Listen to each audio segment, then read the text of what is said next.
The Drugreporter filming crew visited Suchthilfe Wien, the addiction care network of the city of Vienna. Here, people can access life-saving harm reduction services, including needle and syringe programs, opiate agonist treatment, street outreach, crisis counseling, shelter and housing support, and other forms of integrated care. Now we will show you how it all works.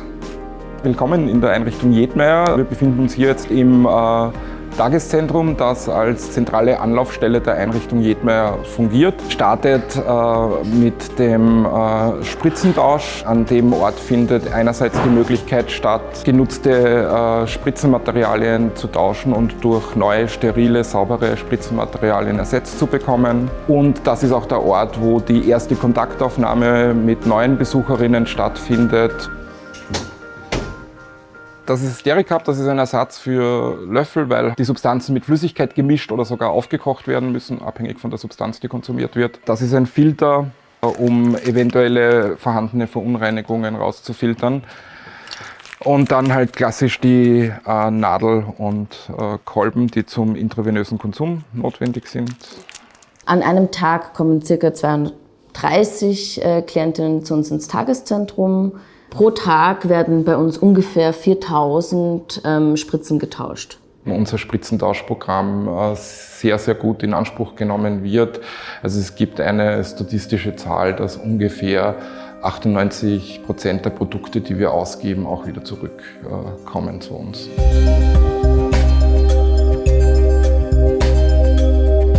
(1468) Klientinnen, die wir per Namen kennen, nehmen unsere Beratungen in Anspruch. Also viele unserer Klientinnen haben natürlich auf der Straße viel traumatische Erlebnisse gehabt und auch in ihrer Vergangenheit viele schwierige Situationen erlebt, was auch oft der Grund ist für den Konsum oder für die Sucht. Der Raum ist natürlich auch zur Verfügung gestellt, um einfach nur hier zu sein, soziale Kontakte zu pflegen, sich mit Essen auszustatten, mit Gütern des täglichen Bedarfs, um Überleben zu sichern.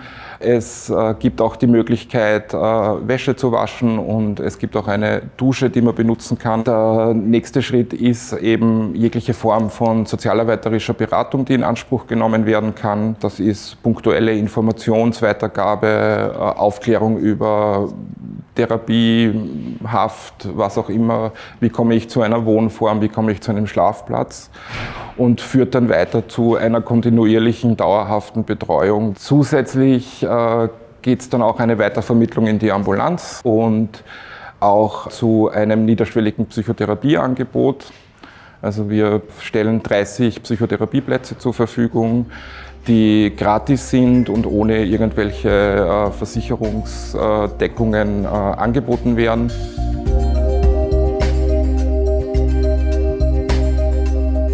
Yeah, so this is the ambulatorium Suchthilfe Wien. Yeah, we are an outpatient clinic, so low threshold outpatient clinic for people who have substance use disorder. What we do here is basically what we call one-stop shop. They get everything they need. So they come because they have an opioid addiction. What we do is give substitution treatment, which is basically an opioid. People come every day and get this drug or this medication so that they can stop taking the illegal drugs and the opioids. Here we have our nurses. Yeah, we have specially trained nurses who do the medication dispensing here after the prescription from the doctors. We have around 90 per day. In total, we have around 1,300 people that get the substitution through us. And it's possible to prescribe methadone, so you can get it from the pharmacy or only? Exactly, yeah. So it's possible to get methadone from the pharmacy. Both buprenorphine and methadone? Also buprenorphine and also long-acting morphine. Here is Suchthilfe and Compensan, is it called? I see. Yeah, because in Budapest, it's not possible to prescribe methadone, so you can only get it at the site. Ah, okay. No. So basically here is for people who are, let's say, not yet stable in their substitution therapy. And after a while, after they're also enough stable with that, we try to connect them to the general practitioner. So there are general practitioners in Vienna who are trained for this, and they give the prescriptions, and then usually it's basically patients go once per day in the pharmacies and get their medications there. And if they work, also they can go once every couple of days or once per week, depending on the stability of the patient. Oh, that's great. So the general practitioner can prescribe? Can do that, yeah. They have to do a course, they have to be trained for this. but they can do it. And so there's many different practitioners in Vienna where this is possible. Yeah. What are the rules? Like, if people use other drugs, are they excluded from the program? Or? No, absolutely. Yeah, no. We of course ask and check to be able to, respond, but no, they don't get discharged for this. But to have a good substitution therapy, they have to come regularly so that the dosage can stay the same. For example, if they don't come regularly, then we have to start again from a lower dose and go back up. Harm reduction is a big thing with us. So if they want to just reduce their drugs or just use it in a safer way, we support them with that. It's not just about getting clean or removing everything. Yeah. What if the client has no papers, like it's a migrant or refugee? If they are not insured, it's not a problem, but they have to be registered here somehow. Is it possible to get treatment for HIV and hepatitis C in this building? Yeah. So we have specialists that come every week, and we can do diagnostic and then therapy for hepatitis C and HIV. It's possible also for part of people who are not insured to get the therapy, and they get it here. Nurses here can do the ECG, take blood, take care of wounds, and also we have our gynecology consultations here. The machines are behind. We also do vaccinations. With COVID vaccination, we offer flu vaccinations. So we're trying to motivate people also to get the HPV vaccination. Yeah. Here we're also doing a study about intravenous substitution therapy. So in Austria, it's not yet approved, it's not yet legal, but we are trying to do a study to show that actually it prevents or it reduces the amount of intravenous injections from the people if actually the substitution therapy gets given here in a good sterile environment, and it's also a way of harm reduction. Yeah.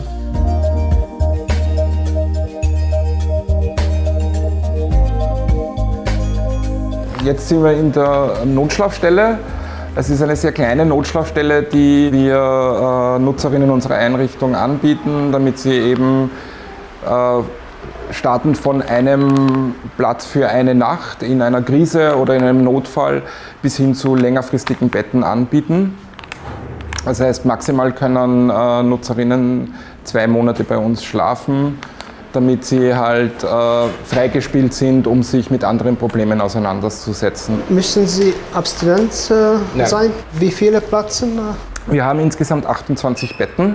Es ist rund um die Uhr Sozialarbeit im Haus. Auch im Nachtdienst arbeiten 2 Kolleginnen, die Sozialarbeiterinnen sind. Und auch der Spritzentausch wird rund um die Uhr offen gehalten. Das ist der Hauptarbeitsplatz der Kolleginnen in der Notschlafstelle. Hier können sich die Nächtigerinnen auch bei Fragen, bei Informationsabholen. Parallel dazu in der Nacht und am Abend ist hierher das Krisentelefon weitergeleitet. Also es besteht auch die Möglichkeit, rund um die Uhr sich als betroffene Person telefonisch bei der Suchthilfe Wien zu melden und sich telefonisch beraten zu lassen. Haben Sie Housing First Programme in Wien? Ja, Wien hat extrem viele Wohnungen im eigenen Besitz.